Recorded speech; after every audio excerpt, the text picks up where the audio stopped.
성경 고린도전서 4장 1절 2절 말씀입니다. 고린도전서 4장 1절 2절 말씀, 우리 다 같이 한음성으로 읽겠습니다.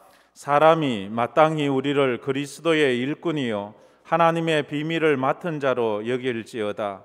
그리고 맡은 자들에게 구할 것은 충성이니라. 아멘. 맡은 자들에게 구할 것은 충성이니라. 오늘 말씀은 충성된 종이 되게 하소서라는 제목으로 나누어 보고자 합니다. 그래서 우리가 이 말씀을 이건 남이 들어야 돼 이러지 말고 우리 자신에게 적용하면서 들었으면 좋겠습니다. 어제 저희 황금교회는 임직식이 있었습니다. 장로, 안수집사, 권사 20분의 임직이 있었습니다. 많다면 많고 또 적다면 적은 그런 수이지만 또 이 코로나19 이 시대에 또 이렇게 하나님이 세워주셔서 너무 감사합니다. 작년에도 임직식이 있었는데 또 하나님께서 이 코로나19 시대에 2번의 임직식을 우리에게 또 허락해 주셨습니다. 어떤 사람이 세워지느냐에 따라서 그 조직의 그 사역이 바뀌고 그 조직의 모양이 바뀔 수 있습니다. 하나님은 사람을 통해서 일하기 때문입니다. 사람이 일하는 거지 무슨 조직이 일하는 것이나 다른 것이 일하는 것이 아니거든요. 그런데 요즘 AI 시대에 이 과학이 발달되면서 기계가 일하는 것 같고 다른 것이 일하는 것 같지만 가만히 보면 근본적으로는 사람이 일을 합니다. 사람이 그걸 세팅하고 사람이 뒤에서 그것을 허락해 놓지 않으면 그것들은 아무것도 돼 가지 않기 때문입니다. 그래서 하나님의 교회의 일도 그렇습니다. 하나님께서 세우신 그 사람들을 통해서 하나님이 뜻하신 일들이 이루어져 갑니다. 그래서 우리는 이것이 사람이 세운 것이 아니고 하나님이 세웠다라고 말합니다. 초대교회에서도 일꾼을 세울 때 제비를 뽑거나 이렇게 사도들에 의해서 세움을 받았을 때 그들은 사람이 세웠다고 말하지 않았습니다. 하나님이 세웠다고 했습니다. 이번에 저희 교회에서도 이래 임직자들이 세워졌는데 이것은 우리 사람들이 투표해서 사람이 세운 것이 아니고 하나님이 세웠음을 우리가 믿습니다. 할렐루야. 예, 하나님이 세우신 사람입니다. 그래서 그분들이 귀하고 그분들을 우리가 존중해 주는 겁니다. 그분들이 나보다 더 잘나고 똑똑하고 능력 있어서 존중해 주는 것이 아니라 하나님이 세우신 사람이기 때문에 우리가 그렇게 하는 것입니다. 하나님은 사람을 세울 때 우리 교회 의식에 보면 2가지가 있습니다. 첫째는 세례식을 통해서 그렇게 하나님께서 부르시는데 이 세례식은 예수와 결혼하는 겁니다. 쉽게 말하면 내가 예수와 결혼하는 거예요. 예수님이 나의 신랑이 되고 나는 예수의 신부가 되는 거예요. 그래서 언젠가는 우리가 천국 혼인잔치에 주님 계신 그곳에 정말로 나팔 소리 울릴 때에 믿음 준비해서 주님 영접하러 나가는 그런 소망이 있지 않습니까? 세례는 예수와 결혼하는 거예요. 그렇다면 우리가 이 임직식을 통해서 직분을 받습니다. 이 항존직, 안수집사, 권사, 또 장로 이렇게 직분을 받을 때 우리가 이렇게 보면 이것은 교회와 결혼한다고 할 수 있습니다. 교회는 그리스도의 몸입니다. 그리스도는 교회의 머리가 되십니다. 그 머리가 되신 주님과 결혼함으로 우리는 그 교회의 이제 지체들이 됩니다. 물론 예수 믿으면 다 똑같지요. 중직을 안 받았다고 나는 아니다 이렇게 말해서는 안 됩니다. 다 하지만 특히 임직을 받는 분은 교회와 결혼을 하는데 이 세상에 많고 많은 교회가 있지 않습니까? 이 세상에 참 많은 교회가 있습니다. 전 세계적으로는 어마어마하고 한국만 해도 5만에서 6만이나 되는 그런 교회가 있습니다. 그 교회 가운데 어느 교회와 결혼을 하게 했는가 하면 황금교회와 이렇게 하나님께서 이렇게 만나게 하시고 그 교회를 세우게 하셨습니다. 그래서 장로가 되고 권사가 되고 집사가 되고 또 담임 목사가 되고 그렇게 하는 겁니다. 이제 결혼을 했다는 것은 이 교회와 운명을 같이 한다는 거예요. 우리가 결혼할 때도 그렇잖아요. 둘이 만나서 좋을 때나 나쁠 때나 힘들 때나 슬플 때나 머리가 팥불이 되도록 인생의 희노애락을 함께하며 끝까지 가는 것, 그게 운명을 같이 하는 거예요. 우리가 특별히 항존직으로 세움받아서 장로가 되고 안수집사가 되고 권사가 된다는 것은 이제 내가 이 교회와 결혼을 해서 이 교회와 함께 희노애락을 누리며 끝까지 간다는 거예요. 어떨 때는 기쁠 때도 있을 것이고 어떨 때는 속상할 때도 있을 것이고 참 이 수많은 일들이 우리에게 다가올 수가 있어요. 우리가 생각하지 못한 일이 올 수도 있어요. 교회가 힘들 때 우리는 힘든 겁니다. 근데 교회가 힘든데도 뭐 나하고는 관계없어 이렇게 말한다면 그분은 직분자로서 자질이 없는 겁니다. 교회가 세상으로부터 비난을 받는 것은 바로 내가 비난을 받는 거예요. 그렇잖아요. 부부가 한 몸인데 상대방이 비난받으면 내가 받는 거 아니겠습니까? 그러므로 우리 성도들은 교회를 사랑해야 합니다. 특별히 임직 받으신 우리 3분의 장로 장립하신 분, 7분의 안수 집사 되신 분, 10분의 권사 되신 분들은 이번 이런 날을 맞이해서 더 그런 마음이 있어야 되고, 이미 임직하신 분들 마음에도 이런 마음이 새롭게 일어나야 되고, 앞으로 임직을 또 준비하는 분들 마음에도 이런 마음이 있어야 합니다. 내가 이 교회를 위해서 정말로 충성해야지 하는 그런 마음. 그래서 한번 딱 이 교회와 운명을 같이 하기로 그렇게 우리가 마음을 먹어야 하는 것입니다. 교회를 사랑했던 사람, 하나님의 성전을 사랑했던 사람에게 하나님이 어떤 축복을 내렸는지 우리는 잘 압니다. 다윗이 하나님의 전을 얼마나 사랑했어요.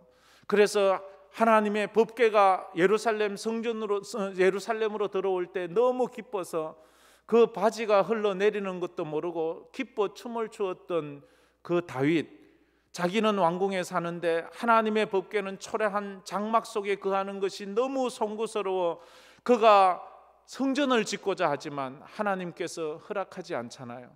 너는 평생 전장에서 산 사람으로 전쟁을 하며 피를 흘렸기 때문에 너는 성전을 지으면 안 돼 라는 이런 말씀을 할 때 그가 하나님 앞에서 울잖아요. 그러면서 그가 자기 아들 때에 성전을 지을 수 있도록 모든 준비를 다 해놔요. 정말로 사소한 것 못 하나 준비까지 그가 모든 것을 다 준비해 놓고 그 뒤를 이어받는 솔로몬이 그 아버지가 준비한 모든 성전 짓는 물품을 가지고 솔로몬 성전을 지어갑니다. 그래서 하나님께서는 그 다윗을 축복하시는 거예요. 왜? 하나님의 교회를 그렇게 사랑했기 때문입니다.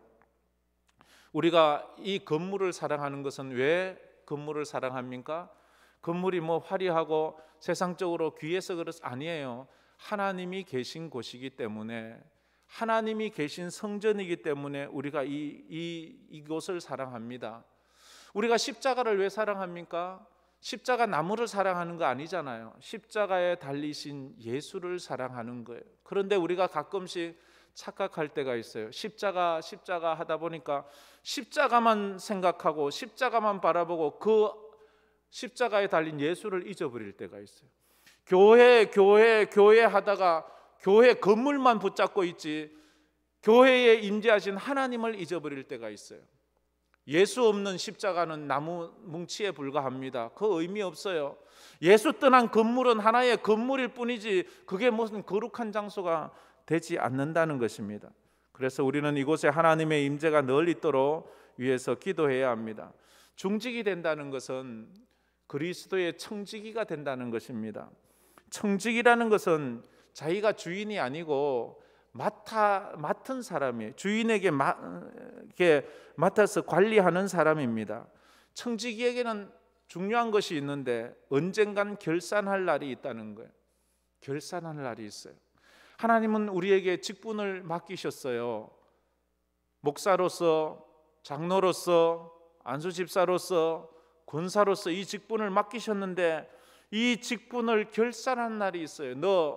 목사로서 충성했느냐, 장로로서 충성했느냐, 마지막 날 하나님 앞에서 결산할 때에 부끄러운 종이 되면 안 돼요.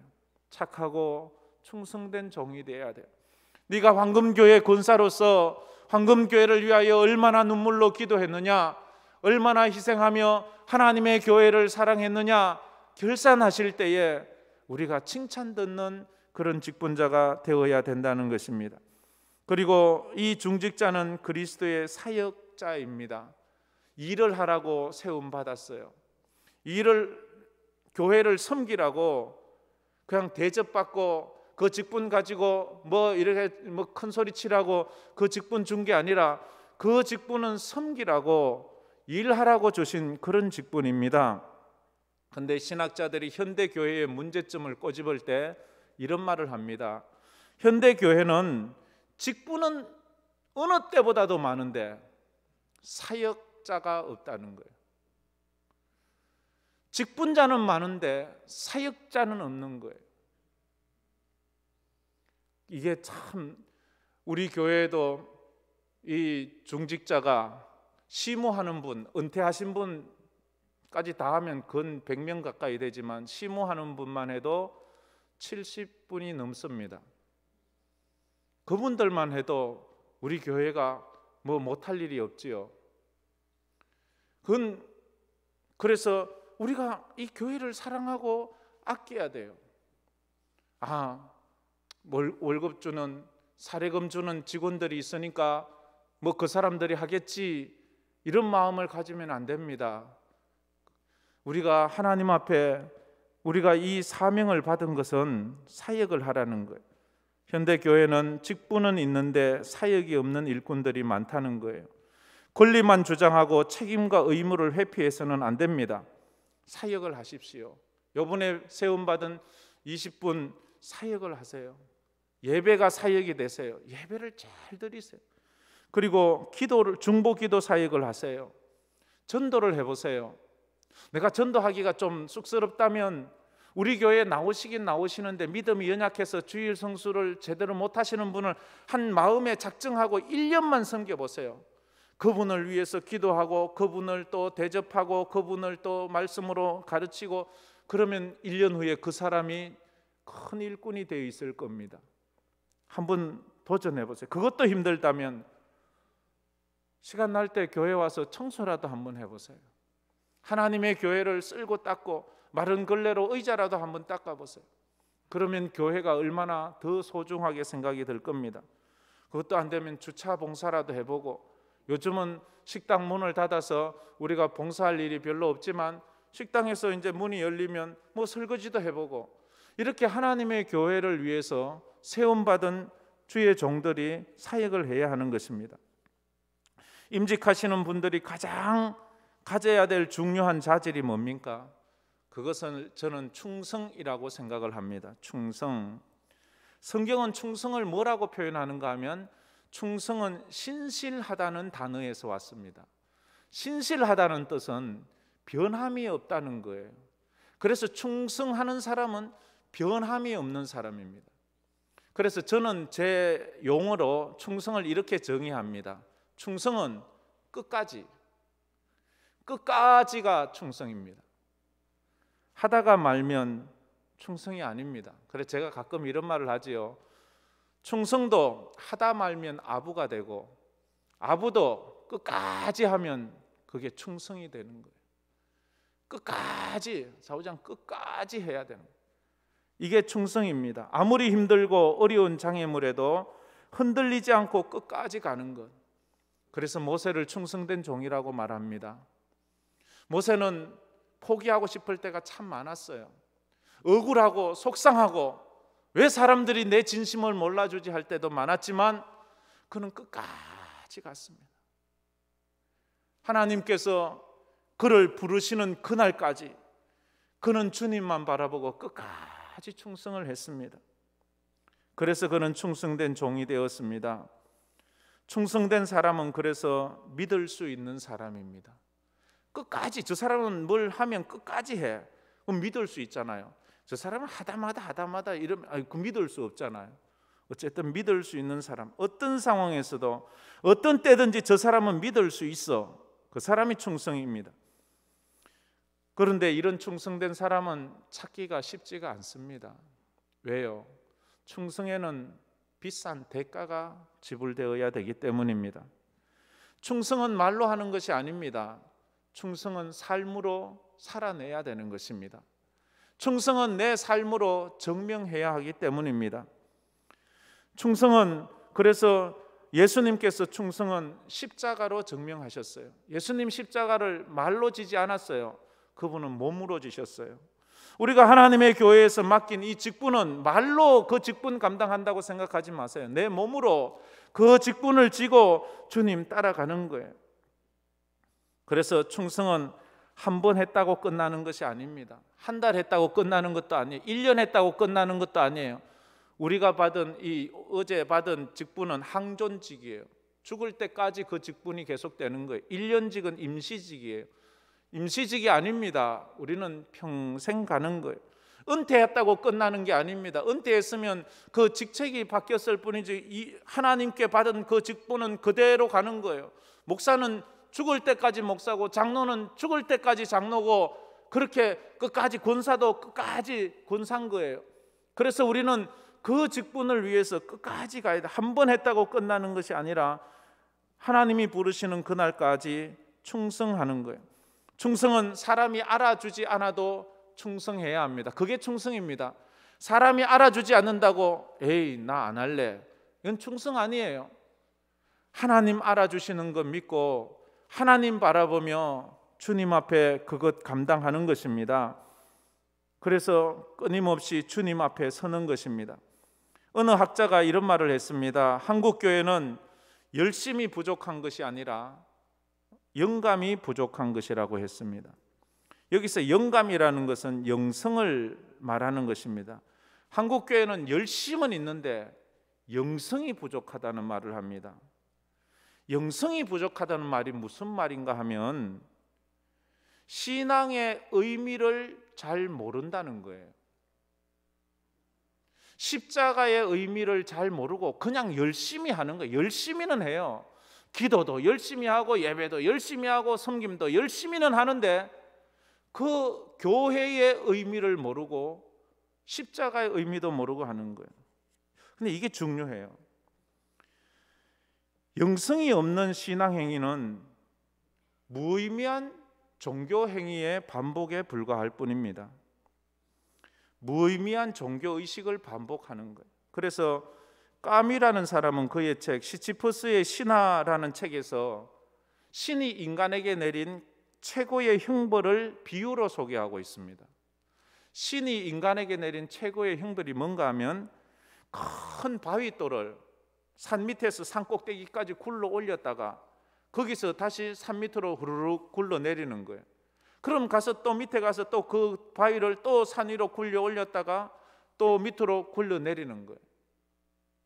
이게 신이 인간에게 내린 가장 큰 형벌이라 그는 그렇게 비유로 들었습니다. 인간이 가장 괴로워할 때가 그때래요. 아무런 의미 없는 일을 반복할 때 사람은 지쳐버리고 사람은 미쳐버리는 거예요. 내가 해서 이걸 돌을 굴려 올려서 큰 빌딩을 짓는다든지 큰 무슨 농사를 짓는다든지 비록 이것이 내 것이 안 되고 남을 위해서라고 할지라도 무슨 내가 하고 난 결과물이 있을 때 사람은 그것 때문에 보람을 느끼고 일을 하는데 열심히 했는데도 아무런 의미가 없고 아무런 결과물이 없으면 사람은 그것을 오래 가지 못하고 지쳐버리는 거예요. 신앙생활이 그렇다는 거예요. 열심은 있는데 영성이 없으면 내가 하는 그 종교 행위에 대한 의미와 가치를 모르기 때문에 지쳐버리는 거예요. 포기하는 거예요. 탈진해버리는 거예요. 자신의 믿음의 사역의 의미를 발견해야 돼요. 그래서 십자가의 의미를 깨닫지 못하는 자는 예수를 끝까지 따라가지 못합니다. 중도에 포기하고 떠나가 버립니다. 가룟 유다가 그랬지요. 가룟 유다는 예수를 누구보다도 열심히 따랐지만 예수를 따라가야 되는 의미를 찾지 못해요. 갈수록 이 의미를 모르는 거예요. 영성이 없기 때문에 영감이 없기 때문에 십자가가 뭔지를 깨닫지 못해요. 결국 예수를 팔아버리잖아요. 왜 팝니까? 의미가 없는 거예요. 내가 왜 예수를 따라가야 되느냐. 우리가 직분을 받고 하나님의 교회를 섬겨갈 때에 교회의 의미를 알지 못하고 십자가의 의미를 알지 못하고 기도의 의미를 알지 못하고 주님이 주시는 은혜의 의미를 알지 못하면 무의미한 종교 행위를 반복할 뿐인데, 그것도 어느 순간에는 지치고 어느 순간에는 포기하고 어느 순간은 집어던지고 마는 거예요. 성도들이 우리 생각에는 왜 예수를 버린다고 생각합니까? 힘들었어요? 삶이 너무너무 고달팠어요? 아닙니다. 성경 어디에도 믿음의 사람들이 삶이 힘들고 고달파서 믿음 버리는 사람 없어요. 목숨을 다해서 주를 섬깁니다. 그런데 예수를 따르는 의미를 모르면 더 이상 따라갈 동력을 잃게 되기 때문입니다. 그렇다면 어떻게 해야 끝까지 지치지 않는 충성된 직분자가 될 수 있을까? 저는 오늘 두 가지로 간단하게 말씀을 드리고 싶습니다. 첫째로, 충성된 직분자가 되기 위해서는 예배하는 영성이 있어야 합니다. 예배의 감동과 은혜의 감격, 이것이 나를 충성되게 만드는 거예요. 내 열심이나 내 지식이나 내 경험이 나를 충성된 사람으로 만들어가는 것이 아니고 예배를 통해서 은혜를 받아야 되는 거예요. 예배에 감격이 있어야 되는 거예요. 그런 사람은 충성되이 살아갈 수 있습니다. 우리는 그리스도인입니다. 그리스도인은 하나님을 예배하는 사람입니다. 하나님을 예배하지 않는 사람은 그리스도인이 아닙니다. 교회의 교회됨은 바로 예배에 있습니다. 오늘 우리가 여기에 모인 이유는 예배하기 위해서 모였습니다.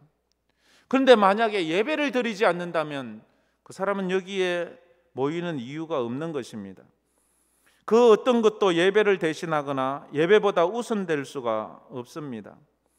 예배드리는 그 사람의 모습이 그 사람의 영적인 모습을 나타내고 있습니다. 예배가 건강하면 그 사람의 삶이 건강합니다. 예배가 졸고 있으면 그 사람의 영성이 졸고 있는 것입니다. 예배드리는 그의 모습, 그의 자세, 그의 마음가짐이 그의 영성을 이야기를 하고 있습니다. 저는 모를 수 있습니다. 다 이렇게 앉아있고 마스크 쓰고 있으니까 지금 뭘 하고 있는지, 예배를 하는지 잘 모를 수 있어요. 그러나 우리 주님은 다 아십니다. 하나님은 그 사람의 예배로 그 사람의 인생을 평가하기 때문입니다.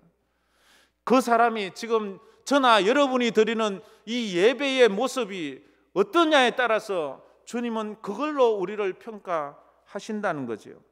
가인과 아벨의 평가의 기준은 세상적인 능력이나 세상에서 많이 가진 부나 권세가 아니었습니다. 그들의 예배로 그들의 인생을 주님은 평가하셨습니다. 건강한 교회는 예배가 은혜롭고 예배가 감동적이고 예배가 축복이 되는 것입니다. 성도에게 예배는 어떤 경우에도 포기할 수 없는 성도의 최고의 사명이며 최대의 가치라는 것을 알아야 합니다. 죽은 예배로는 하나님을 감동시킬 수 없습니다. 하나님을 감동시키지 않은 우리의 신앙생활로는 기적이 일어나지 않습니다. 우리가 별로 커 보이진 않아도 과부의 동전 2렙돈이 예수님을 감동시키지 않습니까? 그때 기적이 일어나는 거예요. 어린아이의 한 끼 도시락 5병이어가 예수님을 감동시키셨어요. 그때 기적이 일어나는 거예요. 작은 여인의 작은 헌신이 하나님을 감동시켰어요. 그때에 기적이 일어납니다. 아무리 크고 화려한 것을 가지고 왔다 할지라도 하나님께 감동을 주지 못하면 죽은 예배로는 하나님 앞에 기적의 삶을 살 수가 없다는 거죠. 종교의식으로는 하나님의 마음이 움직이지 않습니다. 사역보다 중요한 것이 예배입니다. 예배 없는 사역은 노동일 뿐입니다. 가끔 교회에 예배자는 없고 노동자들만 가득 찬 느낌을 받을 때가 있습니다. 우리는 예배드리러 왔지 노동하러 온 것이 아닙니다. 토저는 이런 말을 했습니다. 하나님께서 사람을 부르셔서 먼저 예배자로 만드시고 그 후에 사역자로 만드신다라고 했습니다. 참된 예배를 경험하지 못한 일꾼은 절대로 충성된 일꾼이 될 수 없기 때문입니다. 참된 예배를 드리지 않고는 절대로 충성된 일꾼이 될 수 없대요. 그래서 우리는 예배자가 되어야 되는 것입니다. 가인과 아벨의 차이가 예배의 차이였습니다. 사울왕과 다윗왕의 차이도 예배의 차이였습니다. 그들의 학식의 차이나 그들의 몸 크기의 차이나 그들의 가정의 배경의 차이가 아니라 하나님은 그들의 예배로 그들을 평가하기 때문입니다. 세상적인 조건이나 경력이 아니었습니다. 하나님이 찾으시는 사람은 실력이나 화려하고 능력 있는 사람이 아니라 참된 예배자였습니다. 그래서 참된 예배자가 되어야 됩니다. 요한복음에도 예수님은 말씀하셨습니다. 그 수가성 우물가에서 만난 남편이 6이나 있는 부정한 여인에게 주님이 참된 하나님의 백성이 되는 조건을 너 착하게 살아, 너 깨끗하게 살아 이렇게 말하지 않았습니다. 너 예배자가 되라고 말합니다. 요한복음 4장에 참되게 예배하는 자들은 영과 진리로 예배할 때가 오나니 곧 이때라. 아버지께서는 자기에게 이렇게 예배하는 자들을 찾으시느니라고 했습니다. 예배를 보면 그 교회의 건강지수를 알 수 있습니다. 예배가 살아있는 교회는 하나님께서 역사하는 교회입니다.